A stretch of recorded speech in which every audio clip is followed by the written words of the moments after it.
Inaabusong droga ang paksa ng privilege speech ni Senador Tito Soto kahapon. Sinabi rin niyang may mga over-the-counter drugs raw na inaabuso ng ilang kabataan ngayon. At kaugnay po ng isyong ito at iba pang isyu ngayon sa Senado, makakapanayam natin mismo si Senador Tito Soto. Magandang umaga po, sir. Yan. Senator Soto. Magandang umaga, Kara. Magandang umaga po. Yes, magandang umaga, Kara. Magandang umaga po sa inyo lahat. Senator Soto, alam ko po na matagal na po, ever since naging senador po kayo, na talagang ang advocacy po ninyo ay anti-drugs. Sa inyong privilege speech po kahapon, sinabi ninyo na meron pong over-the-counter drugs. Ibig sabihin mga droga po ito, mga gamot po ito na nabibili lang ng basta-basta, over-the-counter, na inaabuso po at may taglay na mga kemikal na nakikita rin sa shabu. Legal naman yung katulad po ng mga pain reliever. Ano po ang inyong mungkahi para hindi po ito maabuso, sir? Kailangan na suriin mabuti ng Dangerous Drugs Board at saka ng FDA ang mga content nitong painkiller na ito, sapagkat nakita ko at meron na mga incidents sa Amerika na may mga namatay eh. At hindi nakakapagtaka na yung mga rape parties at yung nangyari sa MOA ay may mga gumamit nito based doon sa mga ibang biktima na hindi naman namatay, na nakausap ng mga staff namin.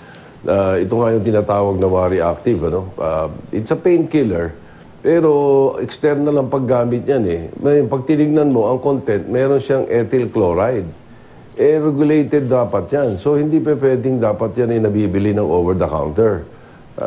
Kailangan yan, may prescription pa rin dapat. So, we're worried sapagkat marami kami nakita sa mga link sa internet na pag gumagamit yan, matindi ang epekto. Isa sa mga epekto, bukod being used as a laughing gas, ito ginagamit nila para maging high, sapagkat pag nakita mo yung mga gumamit, talagang high na high ang dating. And the sad part is that mga 10 times ang takbo ng heartbeat mo faster. Kaya hindi nakakapagtaka na ito'y nakakaapekto doon sa mga kabataan ngayon. So itong warning natin na ginawa ko sa privilege speech ko, warning sa mga magulang. Pag-ingatan natin yung mga anak natin kung ano-ano yung mga pinaglalaroan. Meron na po ba kayo, Senator, na listahan itong mga sinasabi niyo pong droga na nabibili over-the-counter, itong mga painkillers na ito na may posibleng masamang epekto, lalo na po kapag inabuso? Karamihan, alam na ng DDB, pero itong Wari Active, parang wala sa radar nila. Kaya ginigising ko ang FDA at ang DDB dito at pati na yung mga enforcement agencies na hindi biro-biro itong paggamit ng painkiller. Isipin mo, painkiller, sisinghutin mo, pasok sa utak mo, pasok sa lungs mo. Makikita mo yung epekto. Panoodin ninyo sa Facebook yung mga gumagamit. Ay, pag hindi natakot ang mga magulang, ewan ko na lang. So, I will not be surprised if some of the victims in the MOA incident ay gumamit nito. Okay. In other matters po, Senator, isa po kayo sa mga maugong na posibleng maging Senate President? Base sa inyong bilang, sapat na po ba ang inyong suporta para makuha ninyo ang posisyong ito, sir? Oo, alam mo naman doon sa Senado, ang mga commitment sa amin, parang parang mga ibon lumilipad dyan Madali mag-commit madali rin pumirma. Kaya pag sinabi ng isang kasama namin na meron siyang 15 senador na commitment, kami naman, yung grupo namin, merong 18, 33 yung pag binila mo. Kasi merong mga tinatawag kaming umi-slide Madali naman kasing magsalita ng, sama ako sa'yo, okay ako. Ganyan pero ang amin kasi, ibang klase, wala kaming Senate President na tinutumbok. Yung grupo namin, Ako lang yun na ilalagay sa limelight kasi ako yung pinakamatanda. Hindi sa edad, kundi sa incumbency sa Senado. 1992 pa ako nandoon Kaya ako natutulak. Pero ang totoo nun, yung aming grupo, based on advocacy. Ang importante muna sa amin, tayo ba magkakasama-sama tayo para sa budget reforms, para sa working relationship for the incoming president, para sa climate change, para sa ekonomiya, para sa anti-corruption. Kung itong mga yan, yun nga, nabubuo namin yung 18 naming mga kasama na committed dito sa ganito. After that, then we decide who will be Senate President or kung sino ang magiging leader namin. Ganun ang sitwasyon namin ngayon. Kaya totoo yung sabi ko na meron kaming commitment na ganun karami. But not particularly for the Senate presidency alone. Secondary sa amin yun, sa grupo namin yun. Yung iba kasi, yun ang primary sa kanila eh. Yung may maayupong Senate President or kung sino man yung magiging SP nila. No? Pero as I said, may meeting muna kami. Importante, pare-pareho muna kami ng advokasya. Kaya doon sa grupo nga namin, kasama si Senator Coco Pimentel.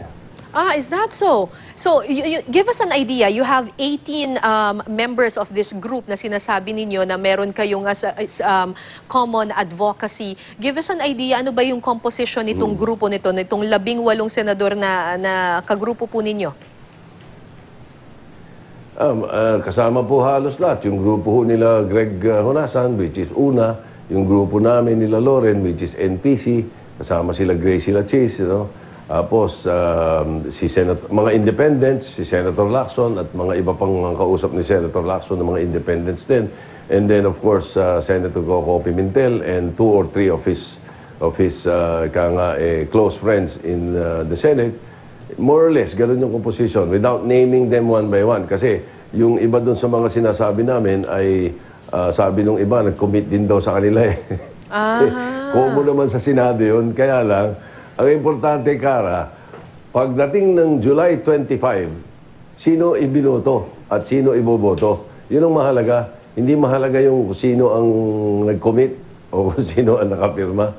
Okay. Ang usapan dyan, July 25. I've been in many Senate President elections and coup d'etats.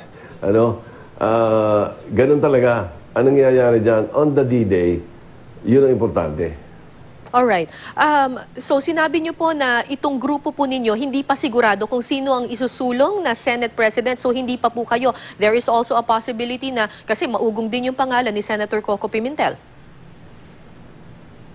Oh yes, definitely.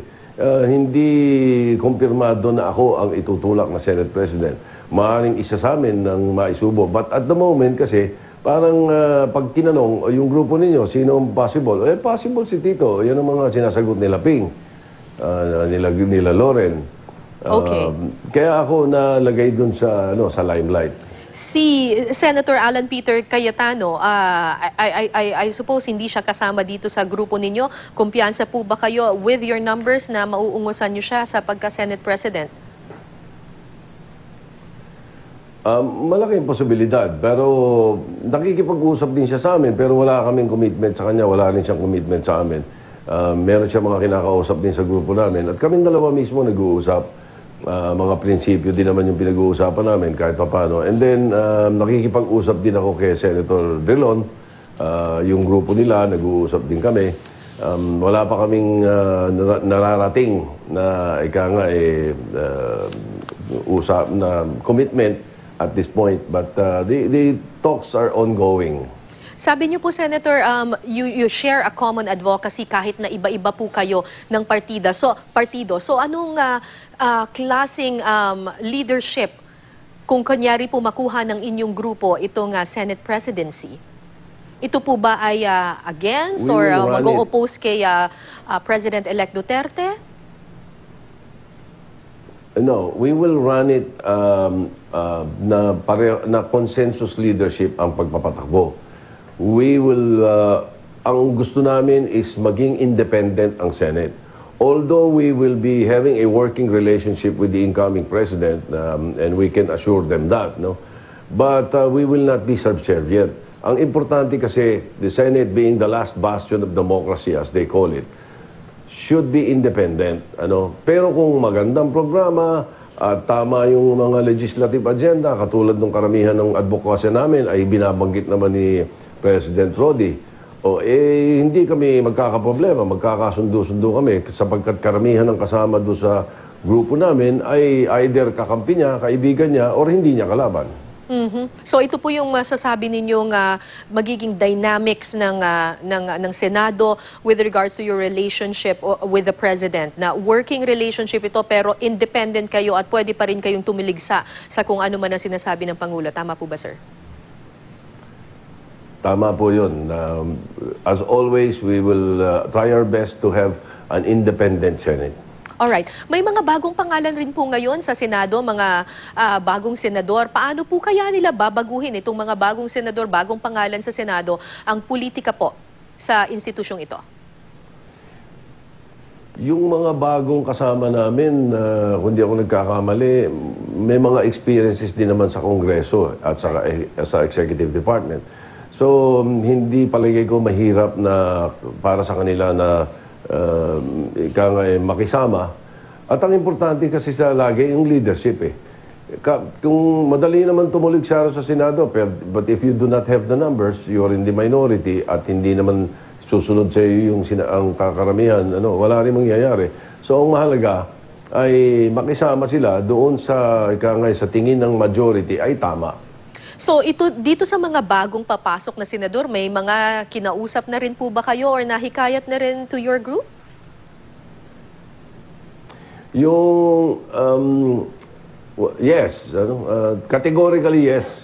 Although some of them I have not really discussed it na nagkaroon lang kami ng isang pulong dati na about 2 weeks ago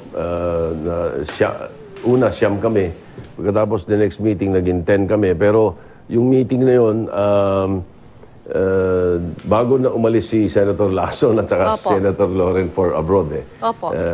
Although lumaki yung mga pakipag-usap namin o yung grupo na kinakausap namin sapagkat meron din namang interesado na sumama dun sa sinasabi naming advokasya namin. Ang primary doon is budget reforms at yung anti-corruption and then of course priorities on illegal drugs and economic and climate change. Dito po sa mga bagong senador po na inyong nakausap, sino-sino po ito? At least there's 6 or 7 of them na bagong pasok sa Senado. Directly ako ang kausap ko kausap ko hindi ko sinasabing sa akin nag-commit pero nung kaharap kami nila Senator Honasan, committed naman, kausap ko si Manny Pacquiao, bukod doon sa aming mga dati na. Kasi yung dati namin, yung siyam namin, kung di ako nagkakamali, 8 doon, lahat dating senators eh. Opo. So, doon naman sa mga bago, kausap nila Senator Lacson at saka nila Senator Honasan, si Joel Villanueva, si Risa Ontiveros, mga experiensyado naman yung mga bagong senador na yan eh. Opo. So madaling makakapasok yan sa doon sa run of the mill ng Senado. So you're also talking with some members of the Liberal Party, I suppose? Oh yes. As a matter of fact, I've been talking with Senator Ralph Recto. Kahit even before the elections, may mga napagkasunduan na kami. Alright. Sir, ito po yung bagong gabinete po ni incoming President Duterte. Ipinapakilala na niya slowly sa atin. Ano pong masasabi ninyo dito sa bagong pasok na gabinete po ng ating bagong Pangulo? Impressive. I really have one word for what I heard last night. Marami doon kilala ko, pero mahigit kalahati doon, mga narinig ko lang ang kanilang mga